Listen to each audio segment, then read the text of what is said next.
ಪಕ್ಷದ ಶಾಸಕರುಗಳು ಬೀದಿನಲ್ಲಿ ಇಳಿದು ಸಾರ್ವಜನಿಕ ವಲಯದಲ್ಲಿ ಮಾಧ್ಯಮಗಳ ಮುಂದೆ ಬಂದು ಮುಖ್ಯಮಂತ್ರಿಯ ಕುರ್ಚಿಯ ಬದಲಾವಣೆ ವಿಚಾರಕ್ಕೆ ಸಂಬಂಧಪಟ್ಟಂತೆ ನಿರಂತರವಾಗಿ ಚರ್ಚೆಯನ್ನ ಮಾಡ್ತಾ ಇರತಕ್ಕಂಥದ್ದು ನೋಡಿದ್ರೆ ಬಹುಶಃ ಇದು ಮಾನ್ಯ ಮುಖ್ಯಮಂತ್ರಿಗಳ ಕೊನೆಯ ಬಜೆಟ್ ಏನು ಅಂತಕ್ಕಂಥದ್ದು ನಾವಾದರೂ ಕೂಡ ಭಾವಿಸಬೇಕಾಗ್ತದೆ. ಆದರೆ ಇವತ್ತಿನ ಈ ಒಂದು ಬಜೆಟ್ ಈ 17ನೇ ಬಜೆಟಿನ ವಿಚಾರಕ್ಕೆ ಸಂಬಂಧಪಟ್ಟಂತೆ ಬಹುಶಃ ನಾವು ಮಾತನಾಡೋದಾದ್ರೆ ಇಡೀ ರಾಜ್ಯವನ್ನ ಒಂದು ಸಾಲದ ಸುನಾಮಿಗೆ ದೂಡಿರ್ತಕ್ಕಂಥದ್ದು ಬಹಳ ಸತ್ಯ. ಕಾರಣ ಕಳೆದ 3 ವರ್ಷಗಳಿಂದ ನಾವು ನೋಡ್ತಾನೆ ಬಂದಿದ್ದೇವೆ ಎಷ್ಟು ಪ್ರತಿ ವರ್ಷವೂ ಕೂಡ ಸಾಲದ ಹೊರೆ ನಮ್ಮ ಪ್ರತಿಯೊಬ್ಬ ಕನ್ನಡದ ನಾಗರಿಕನ ಹೆಗಲ ಮೇಲೆ ಹಾಕ್ತಾ ಇದ್ದಾರೆ ಅಂತಕ್ಕಂಥದ್ದು ಬಹುಶಃ ಇವತ್ತಿನ ಈ ಒಂದು ಬಜೆಟ್ ಅನ್ನ ನೋಡಿದಾಗ ಮೊದಲನೇ ವರ್ಷದ ಬಜೆಟ್ 1 ಲಕ್ಷ ಕೋಟಿಗೂ ಹೆಚ್ಚು ಮೀರಿತ್ತು ಸಾಲ. ಮತ್ತೆ ಎರಡನೇ ಬಜೆಟ್ ಕೂಡ 1 ಲಕ್ಷ ಕೋಟಿಗೂ ಹೆಚ್ಚು ಸಾಲ ನಮ್ಮ ತಲೆಗೆ ಹಾಕಿದ್ರು. ಆದರೆ ಇವತ್ತು ಹೆಚ್ಚು ಕಮ್ಮಿ 1.32 ಅಂದ್ರೆ 1,32,000 ಕೋಟಿಯಷ್ಟು ಸಾಲದ ಹೊರೆಯನ್ನ ಇವತ್ತು ಪ್ರತಿಯೊಬ್ಬ ಕನ್ನಡಿಗನ ಹೆಗಲ ಮೇಲೆ ಇದನ್ನ ಇನ್ನೊಂದು ಸ್ವಲ್ಪ ವಿಂಗಡಿಸಿ ಹೇಳಬೇಕು ಅಂತಕ್ಕಂಥದ್ದಾದ್ರೆ ಕಳೆದ 3 ವರ್ಷದಲ್ಲಿ ಏನೊಂದು 76,000 ಪ್ರತಿಯೊಬ್ಬ ಈ ರಾಜ್ಯದ ನಾಗರಿಕನ ಮೇಲೆ ಸಾಲ ಇತ್ತು, ಅದು ಇವತ್ತು 1,12,000ಕ್ಕೆ ಹೋಗಿ ತಲುಪಿದೆ. ಅಂದ್ರೆ ಕೇವಲ 3 ವರ್ಷದಲ್ಲಿ 5,22,000 ಕೋಟಿ ಸಾಲ ಇದ್ದಂತ ನಮ್ಮ ರಾಜ್ಯ ಅದನ್ನ ಹೆಚ್ಚು ಕಮ್ಮಿ ಬಹುಶಃ ಮುಂದಿನ ಸಾಲ ಅಷ್ಟರಲ್ಲಿ ಅದು 8,24,000 ಕೋಟಿಯಷ್ಟು ಸಾಲದ ಸಂಪೂರ್ಣ ಭಾರವನ್ನ ಇವತ್ತು ನಮ್ಮ ಕನ್ನಡಿಗರ ಮೇಲೆ ಹಾಕಿರ್ತಕ್ಕಂಥದ್ದು ಬಹುಶಃ ಈ ಕರ್ನಾಟಕ ರಾಜ್ಯದ ಒಂದು ದೊಡ್ಡ ಸಾಧನೆ ಇರ್ಬೋದೇನೋ ಅವರ ಅಭಿಪ್ರಾಯದಲ್ಲಿ.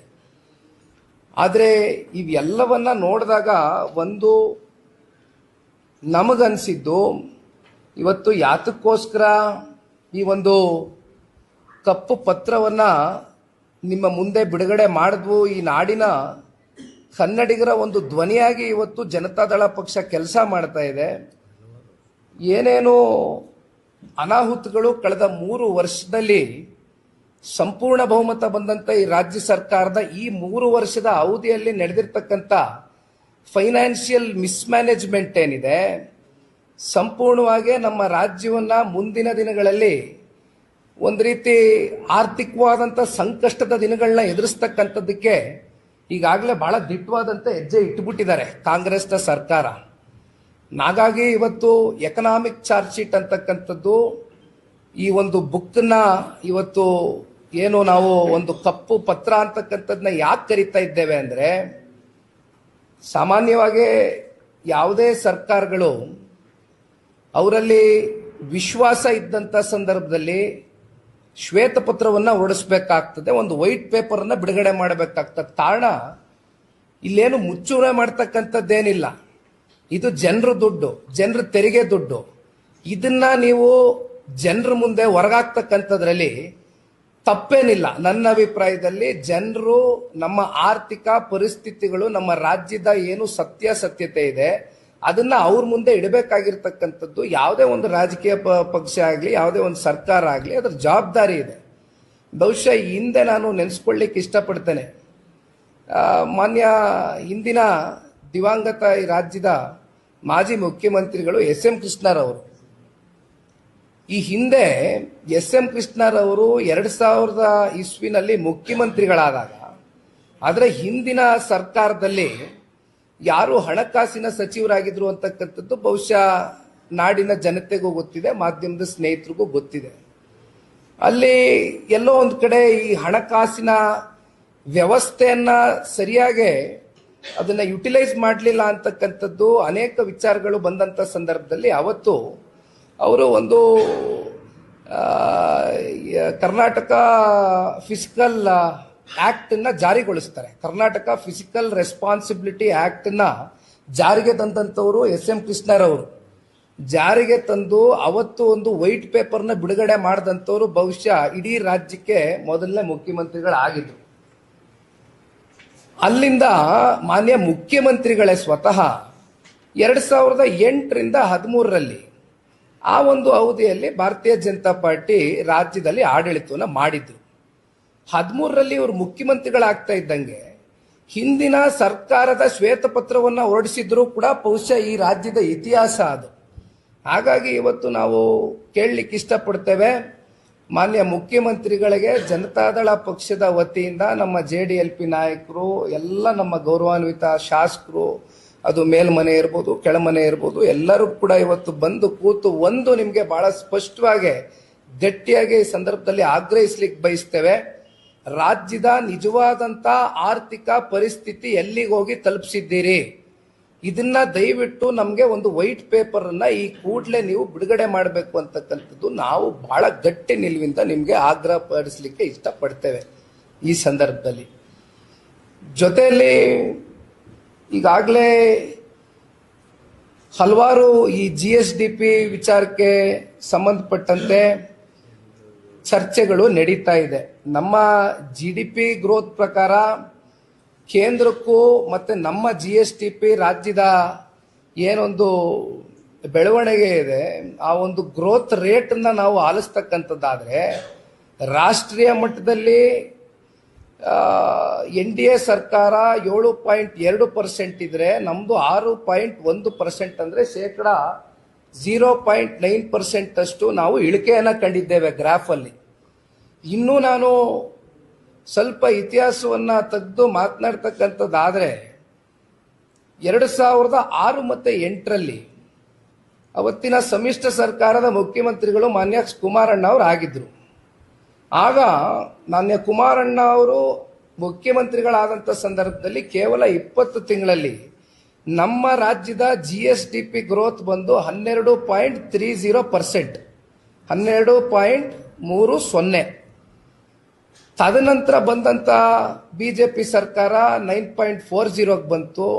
ಅಲ್ಲಿಂದ ಮತ್ತೆ 2013ರಿಂದ 18 ಮಧ್ಯೆ ಮಾನ್ಯ ಮುಖ್ಯಮಂತ್ರಿಗಳು, ಇವತ್ತಿನ ಮುಖ್ಯಮಂತ್ರಿಗಳೇ ಆಡಳಿತದಲ್ಲಿದ್ರು, 8% ಬಂತು. ಆಮೇಲೆ ಮತ್ತೆ 18ರಲ್ಲಿ ಕುಮಾರಣ್ಣ ಅವರು 14 ತಿಂಗಳು ಮುಖ್ಯಮಂತ್ರಿ ಆಗಿದ್ರು. ಕೋವಿಡ್ ಬಂತು. ಸಾಕಷ್ಟು ಸವಾಲುಗಳ ಮಧ್ಯೆಯೂ ಕೂಡ 9.5%ಗಿಂತ ಕಮ್ಮಿ ಇಳಿಕೆ ಆಗಲಿಲ್ಲ. ಒಂದ್ ಕಡೆ ರೈತರ ಸಾಲ ಮನ್ನಾ ಮಾಡ್ತಾರೆ ಕುಮಾರಣ್ಣ ಅವರು 25,000 ಕೋಟಿ, ಆದ್ರೂ ಕೂಡ 9.5%ಗೆನೆ GSDP ಗ್ರೋತ್ ನ ನಡೆಸ್ಕೊಂಡೇ ಬಂದಿದ್ದಾರೆ. ಈಗ ಎಷ್ಟಪ್ಪ ಇದೆ ನಮ್ಮ GSDP ಗ್ರೋತ್ ಅಂದ್ರೆ 6.30. ಅಂದ್ರೆ 2006-8ರಲ್ಲಿ 12.30 ಇದ್ದಿದ್ದು 50%, ಶೇಕಡ 50% ಇವತ್ತು ಕಡಿತ ಆಗಿದೆ ನಮ್ಮ ಗ್ರೋತ್ ಅಲ್ಲಿ ಅಂತಕ್ಕಂಥದ್ದಾದ್ರೆ ಇದಕ್ಕೆ ಕಾರಣ ಯಾರು? ಇದರ ಹೊಣೆಗಾರಿಕೆಯನ್ನ ಇವತ್ತು ಈ ರಾಜ್ಯ ಸರ್ಕಾರವೇ ನೇರವಾಗಿ ತಗೊಳ್ಬೇಕಾಗ್ತದೆ. ಕಾರಣ, ಹಿಂದಿದ್ದಂತ ಸರ್ಕಾರದಲ್ಲಿ ನಮಗೆ ತೆರಿಗೆ ಮೂಲಕ ಬರ್ತಾ ಇದ್ದಂತ ಆದಾಯ ಹೆಚ್ಚು ಕಮ್ಮಿ 1,28,00,000 ಕೋಟಿವರೆಗೂ 2 ಲಕ್ಷ ಕೋಟಿಗೆ ಹೋಗಿ ತಲುಪಿದೆ. 2,11,000 crores ಈಗ ತಲುಪಿದೆ. ಆಗಿದ್ದು 1,28,000 ಕೋಟಿ. ಅಂದ್ರೆ ಹೆಚ್ಚು ಕಮ್ಮಿ 73,000 ಕೋಟಿಯಷ್ಟು ನಮಗೆ ಆದಾಯ ಹೆಚ್ಚಾಗಿದೆ.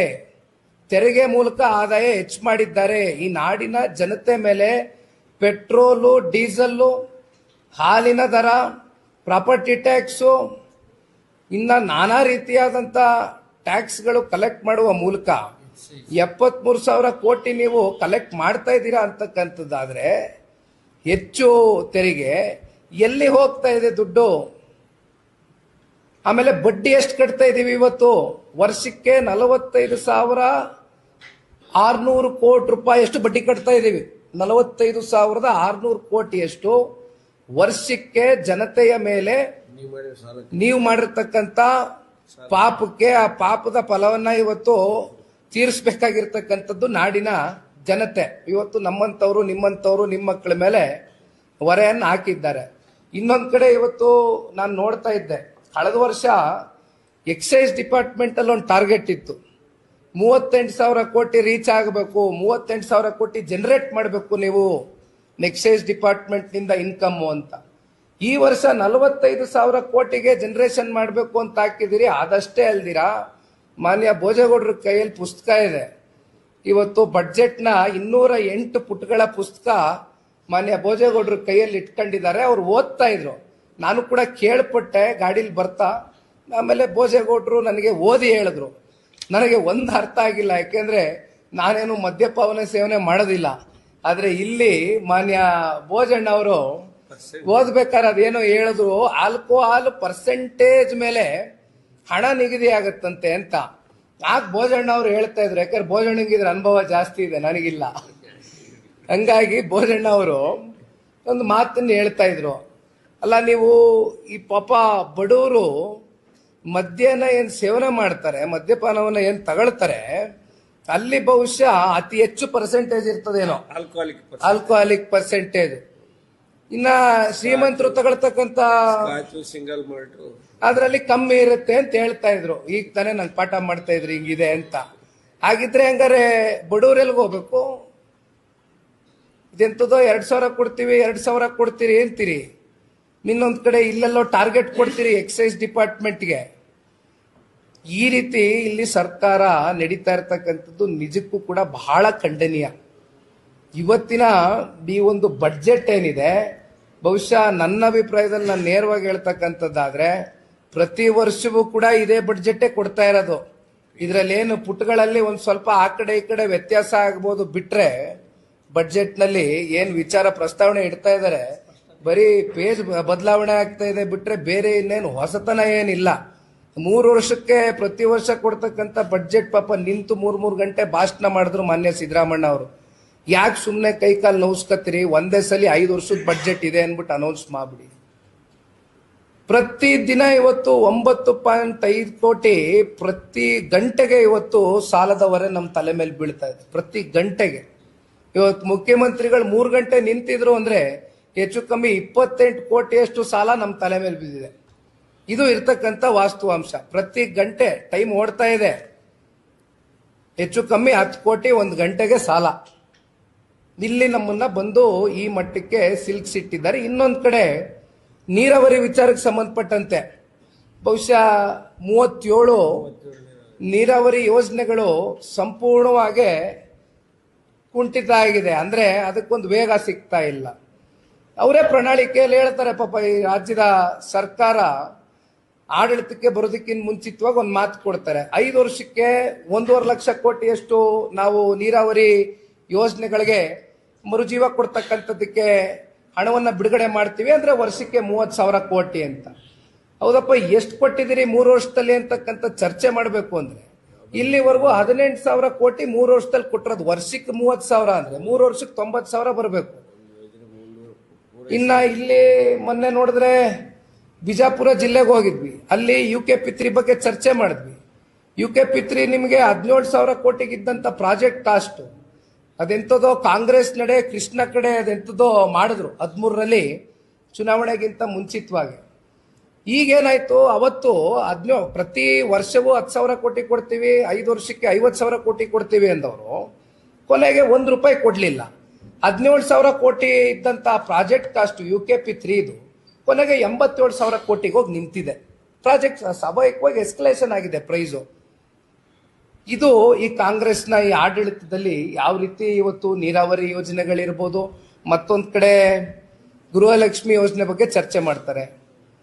ಅದು 10 ತಿಂಗಳ ಕಂತು ಕೊಟ್ಟರು, 12 ತಿಂಗಳು ಕಂತು ಕೊಡ್ಲಿಲ್ಲ. ಅಲ್ಲಿ ನೋಡಿದ್ರೆ ಬಂದು ಸದನದೊಳಗಡೆ ಕೊಟ್ಟಿದೀವಿ ಅಂತ ಹೇಳಿದ್ರು. ಕೊನೆಗೆ ಆ 5,000 ಕೋಟಿ ಅದು ಎಲ್ಗೋಯ್ತೋ ಗೊತ್ತಿಲ್ಲ. ಆ ದೇವರೇ ಬಲ್ಲ. 1,28,000 ಜನ ಮಹಿಳೆಯರಿದ್ದಾರೆ ಈ ರಾಜ್ಯದಲ್ಲಿ. 2 ತಿಂಗಳು ಕಂತು ಕೊಡಬೇಕು ಅಂದ್ರೆ ಹೆಚ್ಚು ಕಮ್ಮಿ 5,000 ಕೋಟಿ ಕೊಡಬೇಕು. ಎಲ್ಲಿಗೋಯ್ತು 5,000 ಕೋಟಿ? ಉತ್ತರ ಕಟ್ತಕ್ಕಂಥವ್ನು ಯಾವನೂ ಇಲ್ಲ ಈ ಸರ್ಕಾರದಲ್ಲಿ. ಸದನದ ಒಳಗಡೆ ಚರ್ಚೆ ಆಗಿದೆ. ಕನ್ಸರ್ನ್ಡ್ ಮಿನಿಸ್ಟ್ರು ಸದನದ ಒಳಗಡೆ ರೆಕಾರ್ಡ್ಸ್ ಇದೆ, ಸುಳ್ಳು ಹೇಳ್ತಾರೆ, ಸಿಕ್ಕಾಕೊಂಡಿದ್ದಾರೆ. ಈ ಮಟ್ಟಕ್ಕೆ ಇಷ್ಟು ಬೇಜವಾಬ್ದಾರಿತನದಿಂದ ನಡ್ಕೊಳ್ತಕ್ಕಂಥವ್ರು ಈ ಪಕ್ಷದಲ್ಲಿ ಇರ್ತಕ್ಕಂಥ ಈ ಸರ್ಕಾರದಲ್ಲಿ ಇರ್ತಕ್ಕಂಥ ಮಂತ್ರಿಗಳು. ಜೊತೆಯಲ್ಲಿ ಸಾರಿಗೆ ಇಲಾಖೆ ಬಹುಶಃ ಬೆಳಗ್ಗೆ ತಾನೇ ಸಾರಿಗೆ ಇಲಾಖೆಯ ಕನ್ಸರ್ನ್ಡ್ ಅಧಿಕಾರಿ ಒಬ್ರು, ಯಾಕಂದ್ರೆ ಈ ಬುಕ್ಕಲ್ಲಿ ನಾವು ಒಂದು ಪ್ರಿಂಟ್ ಮಾಡಿದ್ವು, ನಿನ್ನೆವರೆಗೂ ಇದ್ದಂತ ಒಂದು ಮಾಹಿತಿ ನಮಗೆ 4,200 ಕೋಟಿ ರೂಪಾಯಿಯಷ್ಟು ಸಾರಿಗೆ ಇಲಾಖೆಗೆ ಸರ್ಕಾರ ಹಣವನ್ನು ಒದಗಿಸಬೇಕು ಅಂತಕ್ಕಂಥದ್ದು ಇಲ್ಲಿವರೆಗೂ ಇದ್ದಂತ ಮಾಹಿತಿ. ಬೆಳಗ್ಗೆ ಸ್ವತಃ ಸಾರಿಗೆ ಇಲಾಖೆಯ ಅಧಿಕಾರಿ ಒಬ್ರು ಹೇಳ್ತಾರೆ 5,500 ಕೋಟಿಯಷ್ಟು ಹಣ ನಮಗೆ ಬಾಕಿ ಉಳ್ಕೊಂಡಿದೆ, ನಮಗೆ ಸರ್ಕಾರ ಕೊಡಬೇಕು, ಇಲ್ಲ ಅಂದ್ರೆ ನಡೆಸೋದ್ ಕಷ್ಟ ಇದೆ ಸಾರಿಗೆ ಇಲಾಖೆಯನ್ನ ಅಂತ. ಇನ್ನ ಬೆಸ್ಕಾಂ ಪರಿಸ್ಥಿತಿ ಎಲ್ಲಿ ಬಂದಿದೆ? ಬೆಸ್ಕಾಮು, ಎಸ್ಕಾಮು, ಚೆಸ್ಕಾಂಗಳು ಇಡೀ ದೇಶದಲ್ಲಿ ಬೇರೆ ಬೇರೆ ರಾಜ್ಯಗಳಲ್ಲಿ ಡೆಸ್ಕಾಂಗಳು ಚೆನ್ನಾಗೇ ನಡೀತಾ ಇದೆ. ಆದ್ರೆ ನಮ್ಮ ರಾಜ್ಯದಲ್ಲಿ ಯಾಕೆ ಈ ಒಂದು ಅಧೋಗತಿಗೆ ಬಂದು ತಲುಪಿಸಿದ್ದಾರೆ ನಮ್ಮ ರಾಜ್ಯ ಸರ್ಕಾರ? ಇದಕ್ಕೆ